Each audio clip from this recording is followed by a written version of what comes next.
Hi. Two very sweet girls that I just met. Well, I guess just one painted this, but they're twins. Ruthie painted this.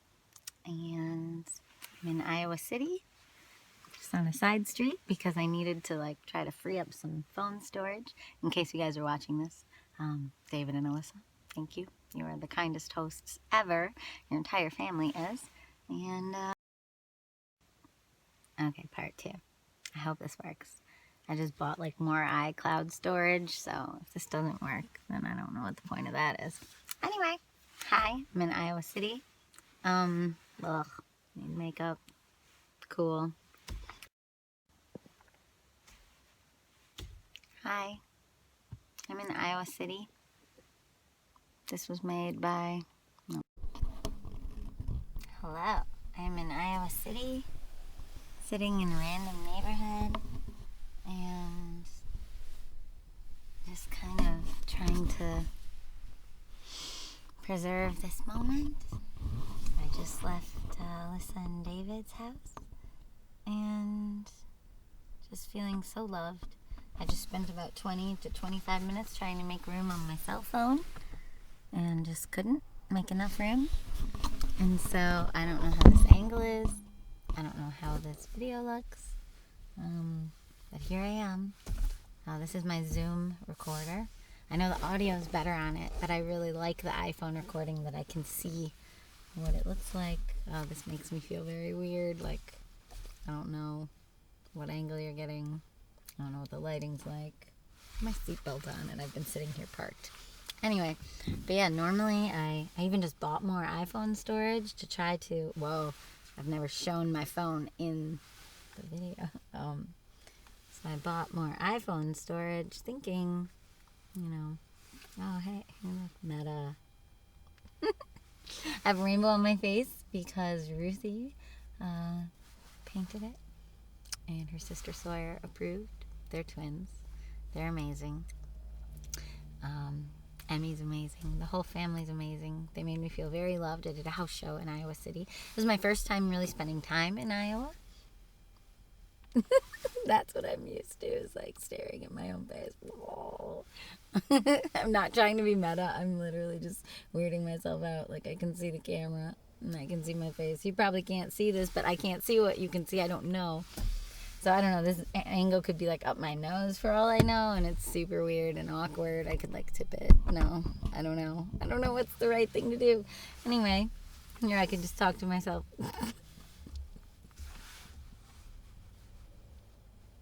I once had a friend tell me that she thought that because I made all these YouTube videos that I was an extrovert. And I swear people don't realize. Here, I'll do it for you. This is what I'm doing. I'm normally holding my phone with my hand and talking to myself. So it's almost the most drastic opposite you could be from an extrovert. This is that person that goes out in public and talks to themselves. And the older and older you get, the more you just kind of don't care what people think. And so by the time, hopefully, that I'm 70, you just, if I get to live that long, you just sing, talk in public. I do already sing in public, but that was only a couple years ago. And let me see if I have any instruments sitting right up here. I don't. I might have a little kalimba underneath these pretzels. I'm in tour mode. It's so crazy looking in here.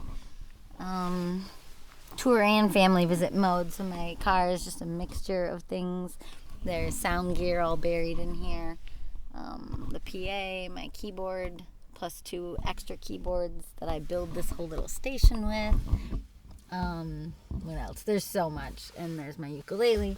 Oh, it is in here. There's my ukulele. Hold on. Maybe I can even get it. I did it. It came out. Okay. So I could even write a song right now in Iowa City. Woohoo! I love Iowa City. It's a college town. And my friend teaches at a college here. Teaches Spanish, among other things. And I'm very enamored with their whole world. I feel like I should write one, not just play one that I played last night. So I did a house show at their house. It was very special to me. It was very... There was like Q&A between songs. I really think... Okay, here's my bit of advice for today. I really think that being happy in life, it's part attitude. That's true. You do have to see the positive even in things that are challenging you and try to grow. I'm starting with the disclaimer. That's not where I was going with this originally. I should go to where I was intending to go with this. But I think that a lot of life's happiness is, I don't know how to put it, maybe finding your people, or finding people that appreciate who you actually naturally are. And it can be very confusing because you can love all different kinds of people, which I do. But if you don't spend enough time around people who really either get you or accept you, not accept you, like tolerate you. And I think that's where I've been confused. I've spent a lot of time in my life around people who like put up with my weirdness. Like, oh, she takes twice as long to get somewhere. She stops and writes songs. Like making fun of it almost. And like, I think I've spent so much time kind of knowing people who either don't get me or don't want to get me.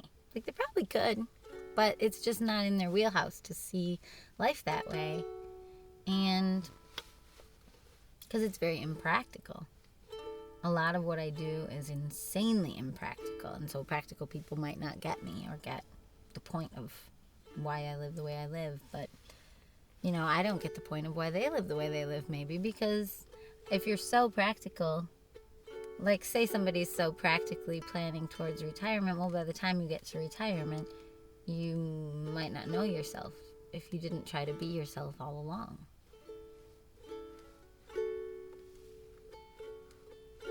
My newest epiphany, this is my Iowa epiphany. My newest epiphany is that you can love somebody for who they are and be what you are, and they don't have to be the same thing. So there are people that I love, and the reasons that I love them are qualities that they possess that are literally diametrically opposed to me. So I think that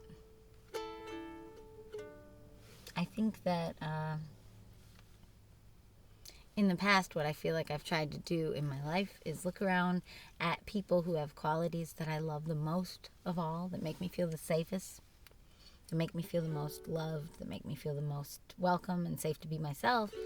But then, in the absence of having those people around me, I've tried to emulate those people. And I spent a lot of my life trying to become like those people. And in some cases, in order to become like those people, I had to subdue aspects of myself that I naturally was. And that's kind of like a wasted life. Because if you love certain things about certain people, then surround yourself with those people who are naturally those things. You don't have to change who you are to become the things you love. You don't have to, I don't know, I guess that's an Iowa epiphany I'm having, is like, you don't have to be what you love. Like, I am what I am, but I love what I love. And those are two separate things. And I think the more I recognize that certain soft-spoken and kind-hearted and gentle qualities are the things that I love, I don't know that I need to be that. And I think that's why I've been confused, because it's confusing to love something that isn't what you are.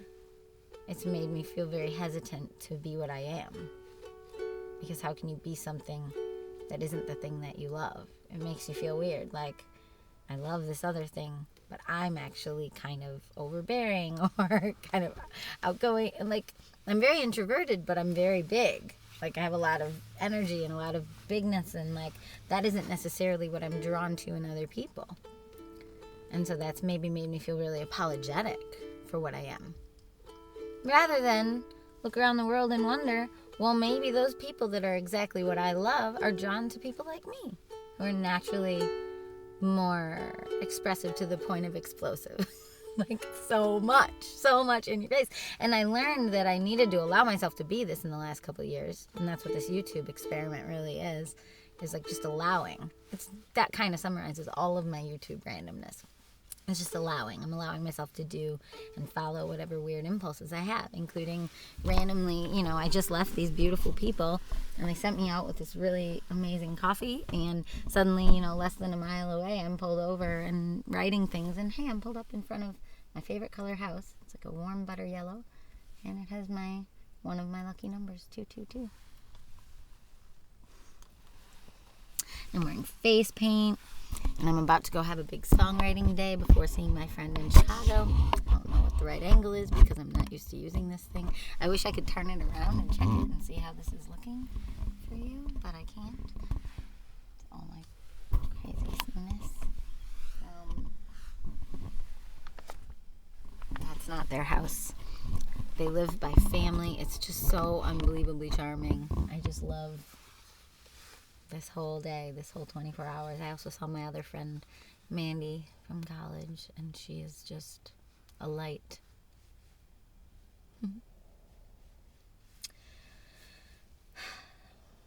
Maybe I should stop it and write a song separately for those. I did learn from somebody once, I think some people just want to hear the music and other people like to hear me ramble, and that gave me a lot of confidence when someone specifically told me that he actually gets more out of listening to me pontificate than he does out of my songs. And I was like, okay, it was a good confidence boost, but I still feel super weird about it. But yeah, pretty much ever since then I haven't repressed this urge to just go bleh and let it be what it is. So that's that. Anyway, hello Iowa City, I love you. I loved this experience. I am marking this moment in time. You really can't ever get famous off of being this bizarro and unstructured and disorganized with a YouTube channel. Everything's long and unedited, and I think practical people probably then don't understand me. What's the point? And I will tell you, this is the point. The point is documenting time. It's no different than your home movies of your kids, except mine are long and rambly and about ideas and my own brain.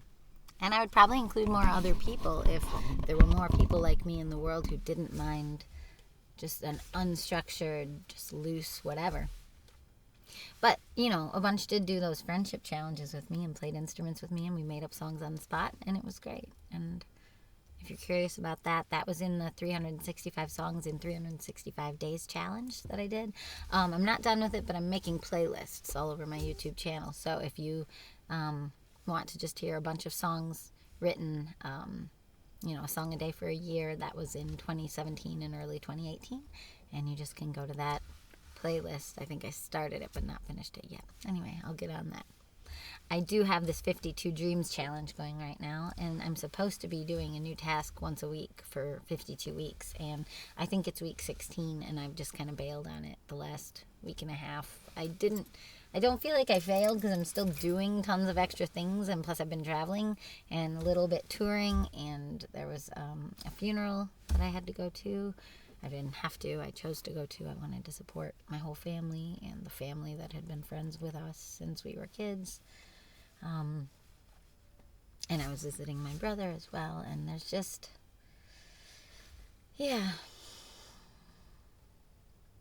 life is precious and fleeting. Don't forget to live. Don't forget to be alive in your skin. Don't forget to, find out what makes you you.